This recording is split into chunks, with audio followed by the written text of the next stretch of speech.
Hi, it's Jenny McKenna, and we are here to walk the property at 308 LaRue.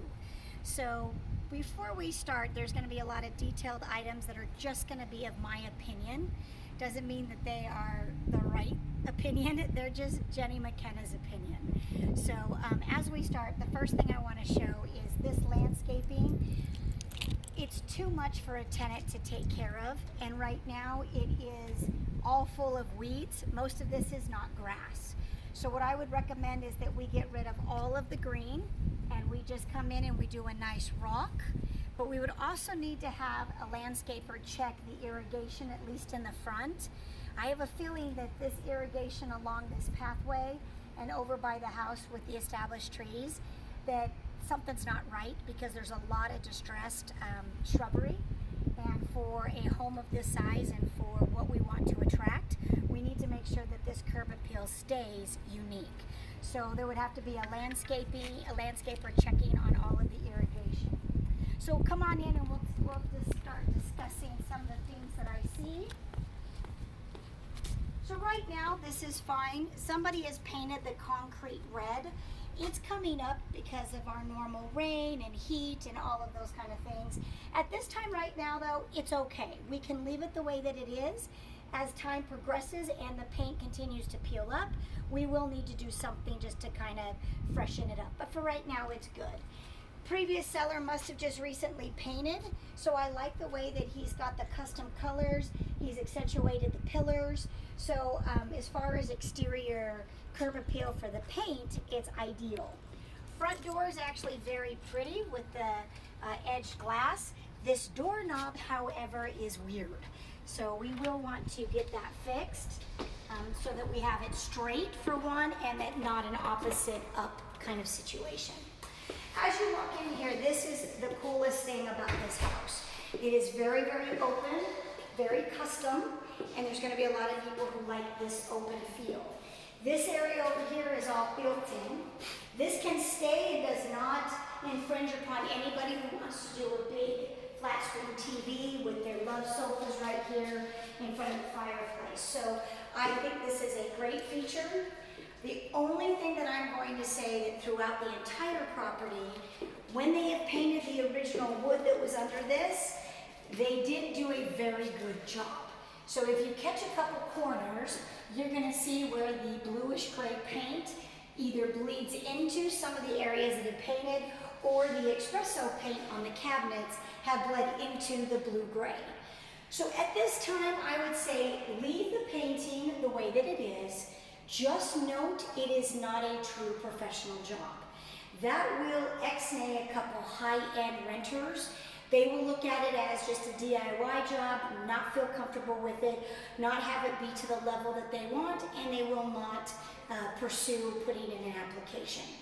This will appeal to a little above average, an individual who wants to live in a custom home, but maybe doesn't always have the budget for a true custom.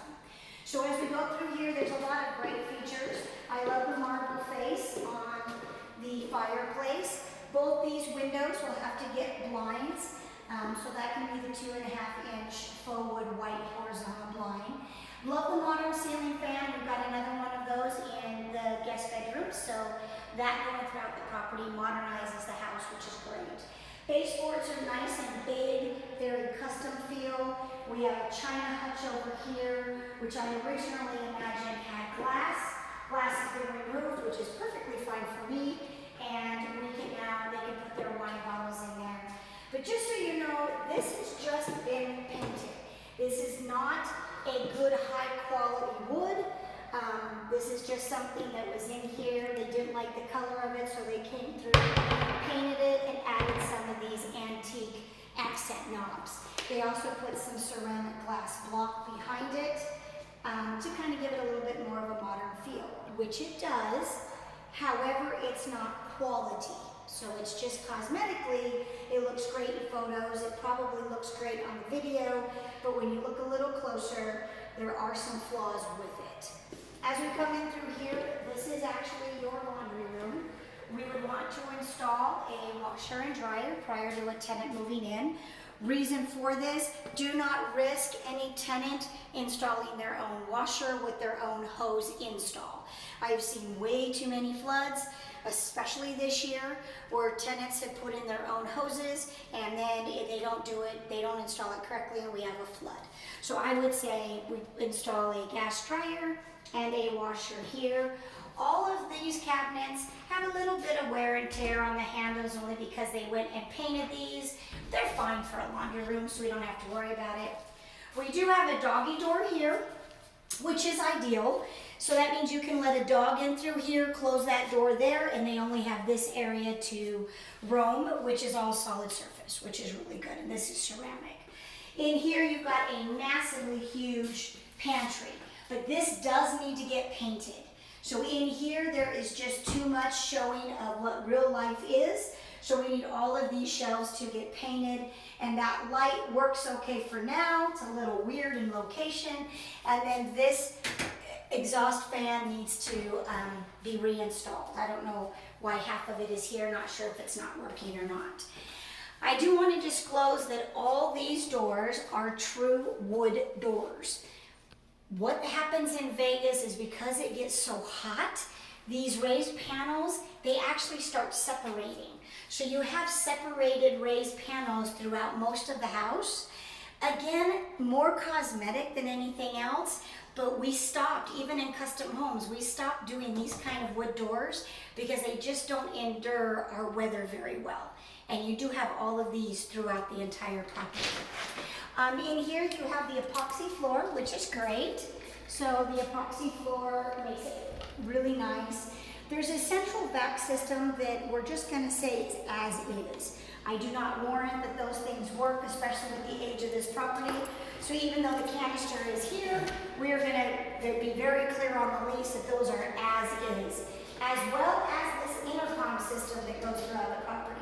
I'll show you the main brand is in the kitchen, but all of these intercoms are just age of life. They're just done, so we're not going to warrant them in any shape, way, or form. Like a little bit of the extra cabinets that are in here, and then of course you have your access door to the side area. So as far as the garage is concerned, we're good.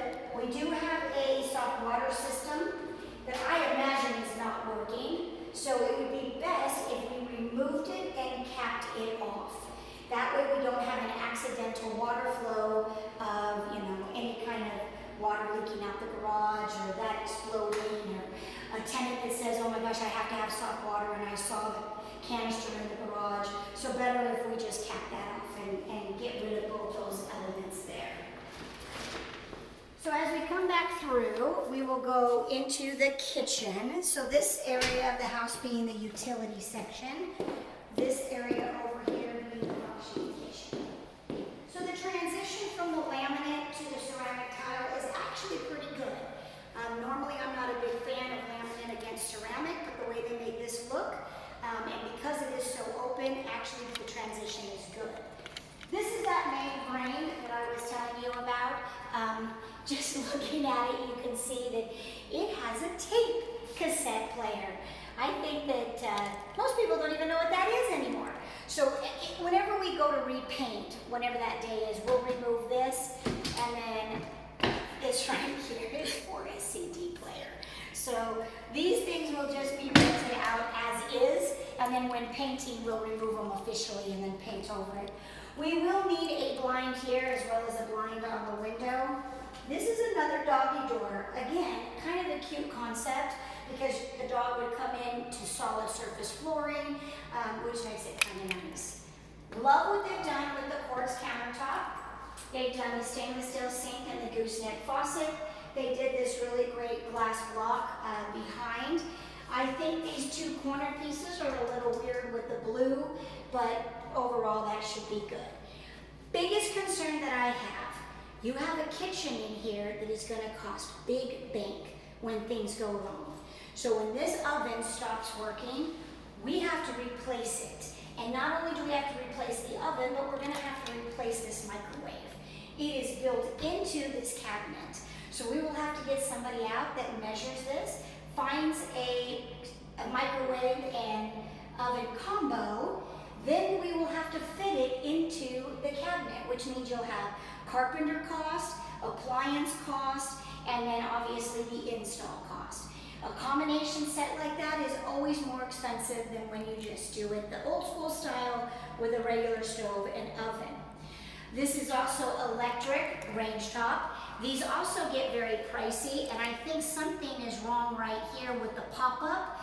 So this is supposed to be a pop-up vent, and from what I can tell, it doesn't even look like it's working quite right now. So these are all the things that a person that's going to enter this kind of property, they are not going to live with a half-done appliance. They are going to want to utilize the vent. They're going to want it to work, and these things are all fickle. And then they're going to want their stove into the wall units. And then here's our Sub-Zero built in. So a Sub-Zero refrigerator that we just replaced about a year ago was in the ballpark of around $5,000. There are pieces and parts that we can get to repair it, but once these hit the end of life, then you're just chasing it constantly. And every time the tenant loses their batch of food, they are never happy. And obviously, if you don't have a happy tenant, they're not going to renew the lease, and then we're back to square one. So this concerns me big time. A Sub-Zero fridge in a house always is going to be expensive. We also have a trash compactor to the left of the sink. We will rent that out as is. I don't ever plan on fixing those items. They're dated, they're impossible to get parts, so we just leave it as what it is. There is a new dishwasher here, which is nice. So kind of disclosing to you that the kitchen itself can be a very expensive undertaking. And then again, we've got the same kind of situation where they just painted the cabinets. So right now they look pretty good. Over time, I imagine we're going to be continuing to have to paint and to make sure that it always looks fresh and clean. So this is your formal dining room here. Really nothing that I need to worry too much other than I think we've got some broken seals on this window. This is a direct western window. I can't imagine that this is always going to be brutally hot, and most windows will always have a broken seal with this kind of heat coming in. But we are going to need to get a blind in here. This is all looks good. Of course, it's the same kind of concept. They just painted the original wood, so you can get a kind of a good idea on how that has not been done exactly to professional standards and corners and things of that nature. So as we continue to go, this is that central back I was telling you about. We're going to rent it out as is. This is that the panels that are starting to break away, or they're just not, you can see that they're just adjusting because it's the normal wood. This looks really bad, and I don't know what happened here. So I think this might just need a good coat of paint, and it might fix all the problems. But we've got one that's kind of got a gray hue to it, and then we've got one that has a nice white. So I think this needs to be painted, both of them need to be painted a white feel. We can leave this mirrored panel here so that we don't have to worry about painting underneath it.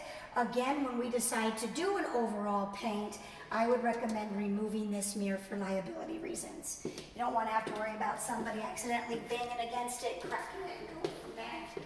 So here in this master, I think we are fine with this particular window treatment.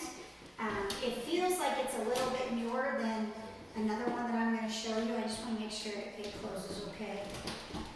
Yeah, it's pretty good. So these are all good, so we can leave this. Love the ceiling fan here.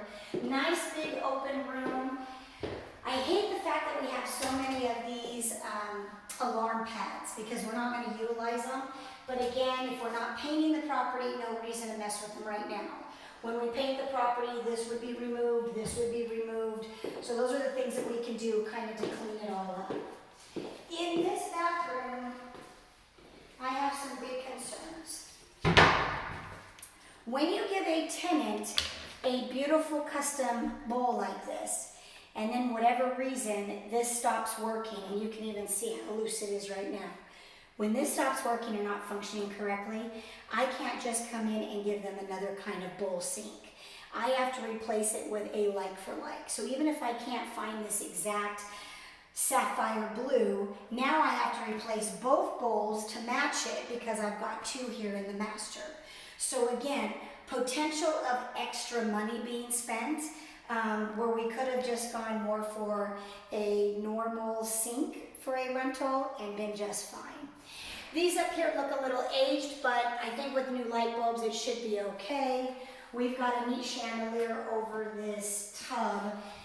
So this tub has got a jacuzzi jets. I can guarantee you they're not working. They never do after this time frame.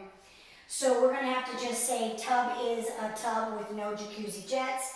And then this super fancy swan-like faucet, which is already broken. We need to get rid of that. We need to put just a regular faucet on this with a tub stopper, which I think looks like it's not working quite right. In this shower, we have some things that are separating. So that needs to be addressed so that that doesn't cause us problems from a rental. We have an accent knob that is missing right here.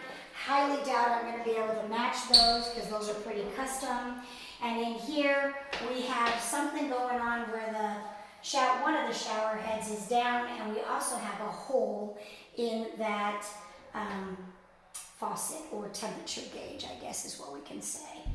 So a couple things in here that are just a little bizarre. I don't like how they did this door entry, how they didn't match it down to the floor. People will notice that and think that that is bizarre, especially for more of an upscale property. We will need to get blinds in on that window there. And then here's another example of this wood separating on these raised panel doors.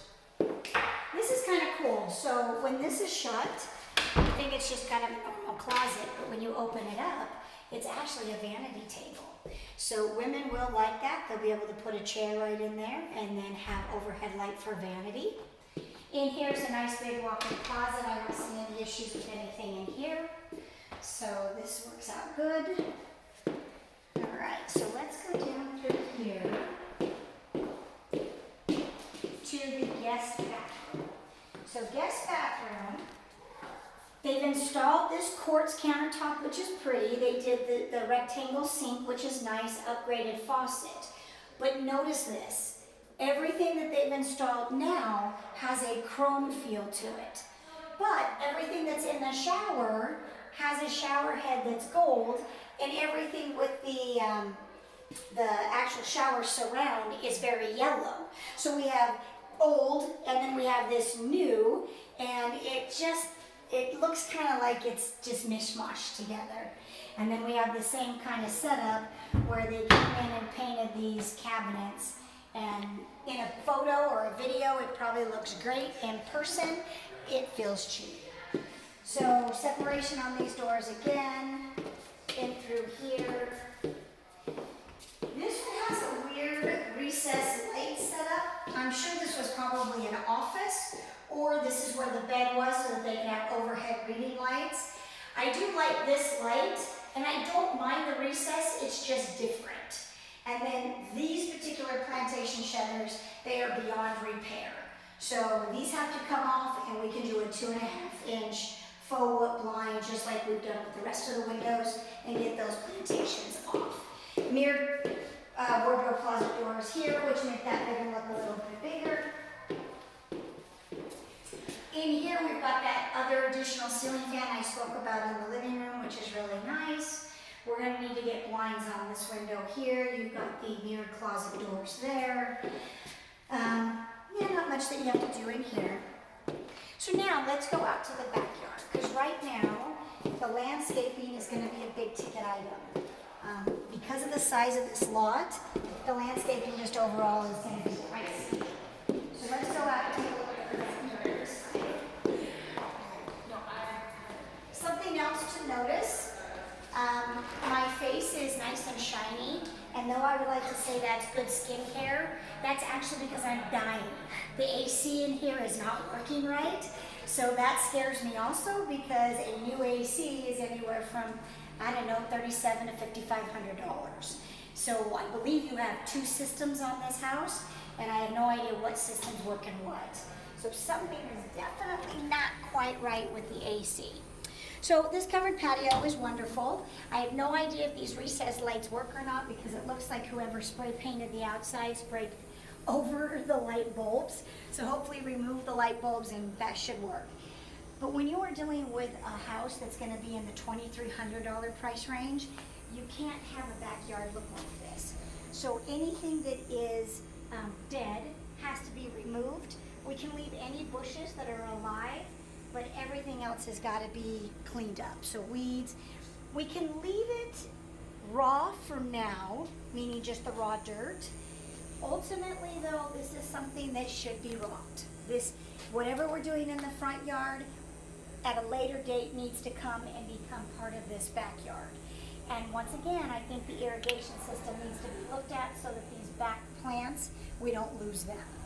Anytime you have palm trees, you do need to budget that they need to be trimmed. I would say at least every other year, and depending on the height of a palm tree is how much it will be for trimming. I have one right now that we just bid on, which was $175, one palm tree, and it was about double that size, but that kind of gives you an idea of just one palm tree and the trimming that it takes.